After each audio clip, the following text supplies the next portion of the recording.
Guys, কি খবৰ আপোনালোকৰ? আশা কৰোঁ আপোনালোক সকলো ভালেই আছে আৰু মোৰো খবৰ ভালেই। মই প্ৰস্তুতি আপোনালোক সকলোকে পুনৰবাৰ মোৰ ইউটিউব চেনেলটোলৈ স্বাগতম জনাইছোঁ। আপোনালোকে মোক দেখি হয়তো গমেই পাইছে, মই সাজি কাচি আছোঁ মন্দিৰলৈ যাবলৈ কাৰণে। সম্পূৰ্ণৰূপে ওলোৱা হোৱা নাই, মই কাপোৰযোৰ পিন্ধিছোঁ আৰু ভিডিঅ'টো শ্বুট কৰি আছোঁ। আজি হৈছে শিৱৰাত্ৰি আৰু মই কাপোৰ পিন্ধি আছোঁ মন্দিৰত যাবৰ কাৰণে। শলিতাডাল জ্বলাই আহোঁগৈ মন্দিৰত গৈ। চ' আজিৰ দিনটোত কি হয় মই তাকে আপোনালোকক দেখাবলৈ ট্ৰাই কৰিম। আপোনালোকে মোৰ ভিডিঅ'টো শেষলৈ চাব। চ' ব'লক ভিডিঅ'টো আৰম্ভ কৰোঁ। আহিলোঁ ৰাস্তাত উঠিছোঁ আৰু মই টিকলিৰ লগত গৈ আছোঁ ভণ্টিহঁতৰ লগত। সেই আগত সিহঁত দুজনী আৰু সেই আগত ডাঙৰ ভণ্টি আৰু ভাইটি। এফালে চোৱা গাৰ্গী।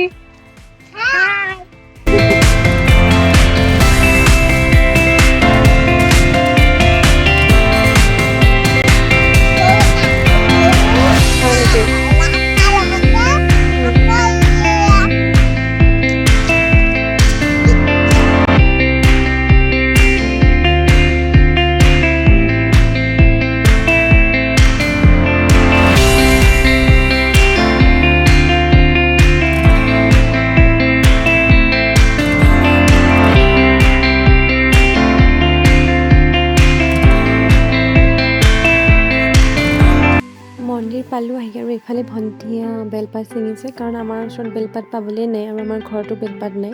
সেইকাৰণে মন্দিৰৰ পৰা আহিয়ে এনেকৈ ল'ব লগা হৈছে। আৰু এই মন্দিৰটো আপোনালোকে মোৰ আগৰ ব্লগত দেখিছে হয়তো।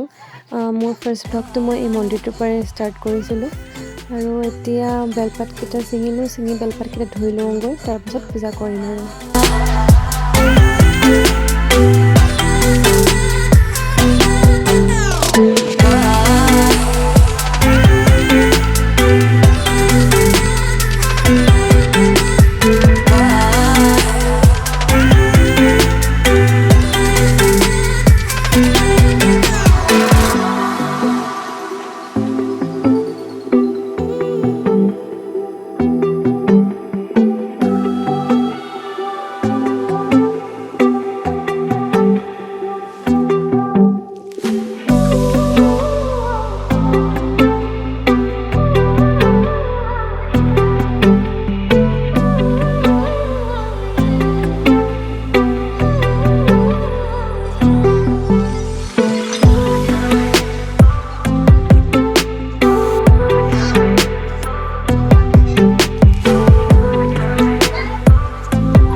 এইটোৱে হৈছে মন্দিৰটো আৰু এইফালে দেখিছে বহুত মানুহ আহিছে, বহুতে পূজা কৰি আছে আৰু আমাৰ দেৰি হ'ল আহোঁতে 11টামান বাজিছে।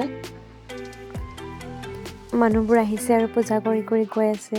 চাকিবোৰ দেখিলে হয়তো গম পোৱা যায় কিমান মানুহ হৈছে। কিছুমানে ভিতৰতো জ্বলাইছে চাকি আৰু কিছুমানে এনেকৈ বাহিৰত জ্বলাইছে, কাৰণ ভিতৰত ঠাই নাই।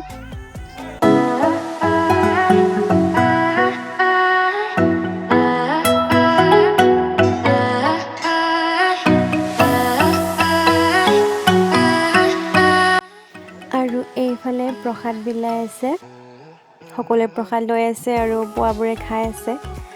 আমি এতিয়ালৈ চাকি জ্বলোৱাই নাই, চাকি গছ জ্বলাই লওঁ, তাৰপিছত আমি প্ৰসাদ খাম আৰু।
শিৱৰাত্ৰি বোলে 12টা বজাৰ পাছতে লাগিছে নেকি 6টা বজাৰ আৰু এতিয়া মই পূজা কৰি আছোঁ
পূজা কৰি হ'ল আমাৰ আৰু এতিয়া অলপ নিৰ্মালি লৈ আছোঁ পূজাৰীজনক কৈ আৰু ইয়াৰ পাছত আমি ঘৰলৈ যামগৈ আৰু